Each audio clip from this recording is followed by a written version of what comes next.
ছাত্ৰীসকল নৱম শ্ৰেণীৰ সমূহ ছাত্ৰ ছাত্ৰীকে স্বাগতম জনাইছোঁ।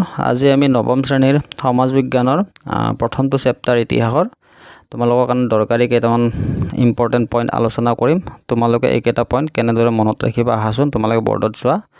মই তোমালোকৰ কাৰণে 1 নম্বৰ পইণ্টটো লিখিছোঁ 1453। 1453ত কি হৈছিলে? তুৰ্কী বাহিনীয়ে কনষ্টাণ্টিনোপল হস্তগত কৰে। 1453 চনটো এইকাৰণে ইম্পৰ্টেণ্ট মনত ৰাখিবা।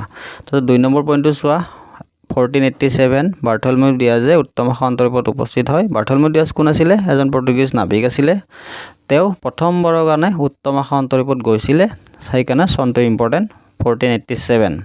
তাৰপিছত কি কৈছিলে? 1498 ভেৰি ইম্পৰ্টেণ্ট। ভাস্কো দা গামাই ভাৰতবৰ্ষত আহিছিলে সমুদ্ৰ পথেৰে, আৰু তেওঁ প্ৰথম ভাৰতবৰ্ষৰ কোনখন চহৰত আহিছিলে? কালিকাট চহৰৰ বন্দৰত উপস্থিত হৈছিলে। 1480 ফ্ৰান্সিছ ড্ৰেক, তেওঁ এজন ইংৰাজ আছিলে, জলপথেৰে পৃথিৱী প্ৰদক্ষিণ কৰিছিলে, ভ্ৰমণ কৰিছিলে।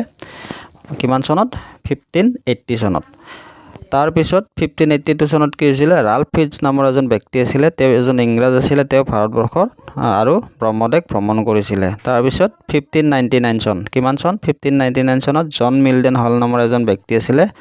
এই জন মিল্ডেন হলে কি কৰিছিলে? ৰাণী এলিজাবেথৰ পৰা অনুৰোধ পত্ৰ এখন লৈ আহিছিলে, আৰু এই অনুৰোধ পত্ৰখন আনি ভাৰতবৰ্ষত প্ৰৱেশ কৰিছিলে তেওঁ প্ৰথমবাৰৰ কাৰণে। এইকাৰণে এই চন 6টা তোমালোকে মনত ৰাখিব লাগিব। 1453, 1487, 1498, 1580, 1582 আৰু 1599। এই চনবোৰ তোমালোকে এনেকৈ নোট কৰি ল'বা, তোমালোকে স্ক্ৰীনশ্বট লৈ ল'বা আৰু সৰু এনেকৈ নোট বনাব লাগিব। তেতিয়া তোমালোকে MCQ কৰোঁতে তোমালোকৰ পাজল নহয়। ধন্যবাদ।